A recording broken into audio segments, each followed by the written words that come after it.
at exactly 8:47 on a Tuesday morning.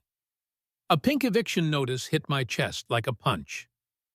72 hours to vacate, it said, stamped with some fake-looking seal. The woman handing it to me, hair sprayed into a perfect helmet. Leopard print cardigan. 2 wannabe bodyguards flanking her, stood on my porch like a sheriff delivering judgment. "This neighborhood has standards," she said loudly enough for half the street to hear. The only problem was, I owned the house. And what she didn't know yet, what would come back to blow up her whole world. Was that the house she lived in? Was mine too. My name's Grant Miller, and I've dealt with worse than HOA politics. I spent 12 years in the Marines before my back gave out, came home, and decided to build something I actually owned. Bought a quiet ranch in a suburban cul-de-sac outside Charlotte. Fixed it up with my own hands. Paid it off in cash. Peace. That's all I wanted. But peace doesn't survive long when a control freak named Linda Crawford, our new HOA president, decides she's the law of the land. The first day she showed up, I should have known. It was 95 degrees, and she came marching down the road in heels like she was patrolling Wall Street. Introduced herself with that sugar, sweet smile that hides a knife. "Just making sure you're aware of our community standards," she said, eyeing my old F-150 like it was a roach on her marble countertop. I told her, "Personal use, ma'am. No signage, no business." She smiled, nodded, and jotted something on her clipboard. The smell of perfume lingered long after she left, along with that gut feeling I used to get overseas right before a firefight. Trouble. 2 weeks later came the first violation notice. Certified mail. Thick envelope. Official HOA letterhead. Commercial vehicle parked in driveway. Section 4.7b.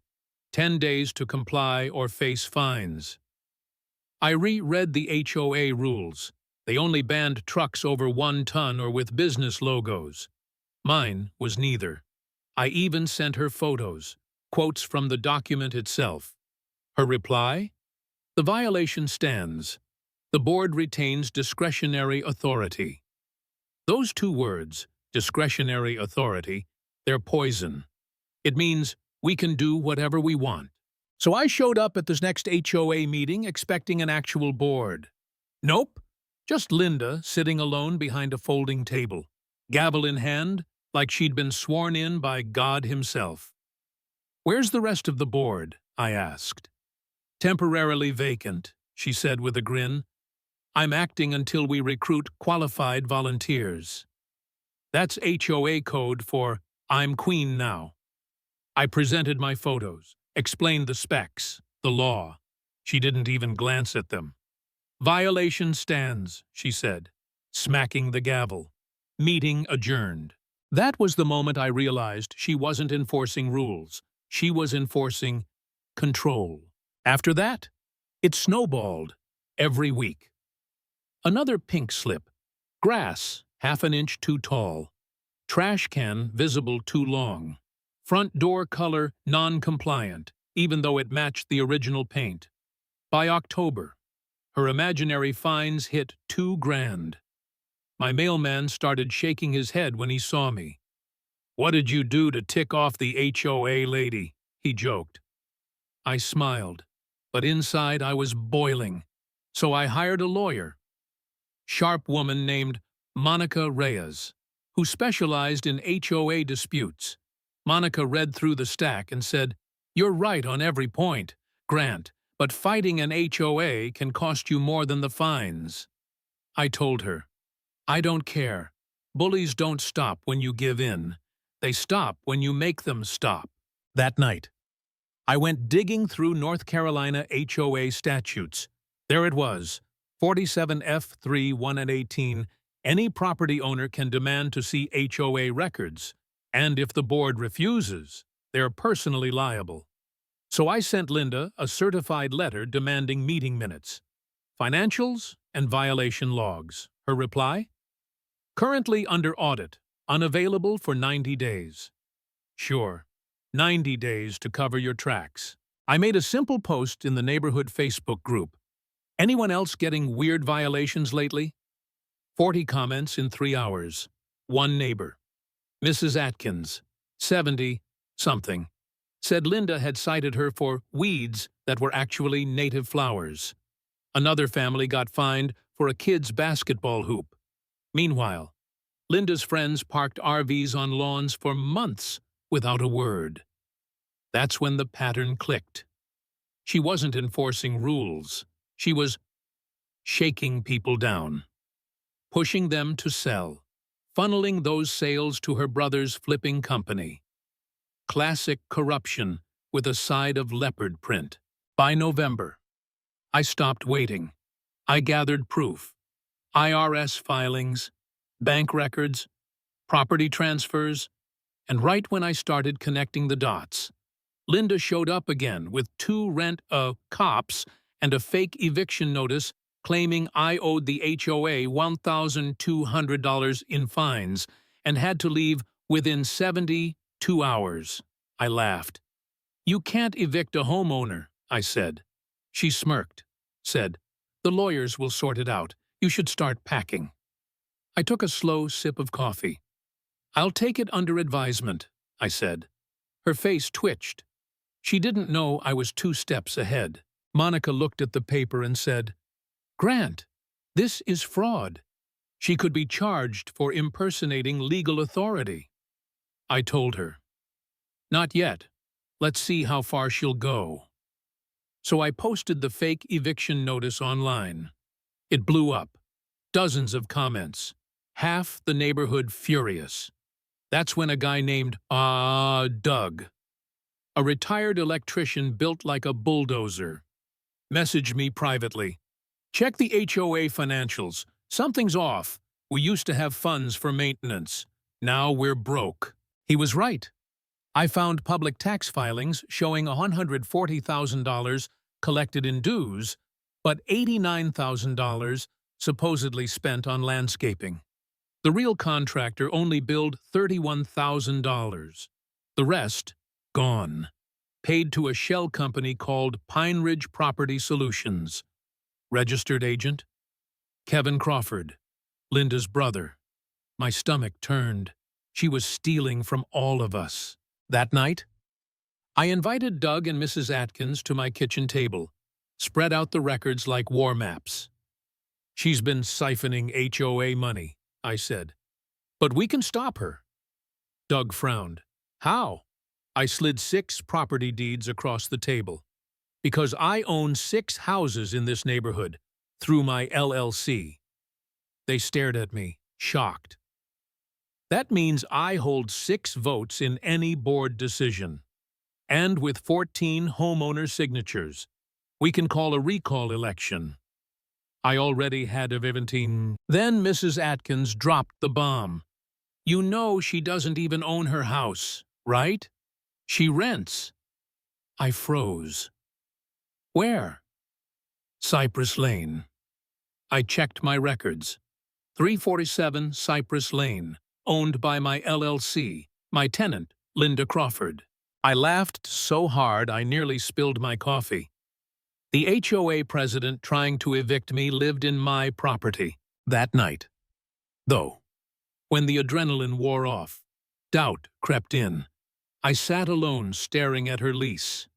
2 months, unpaid.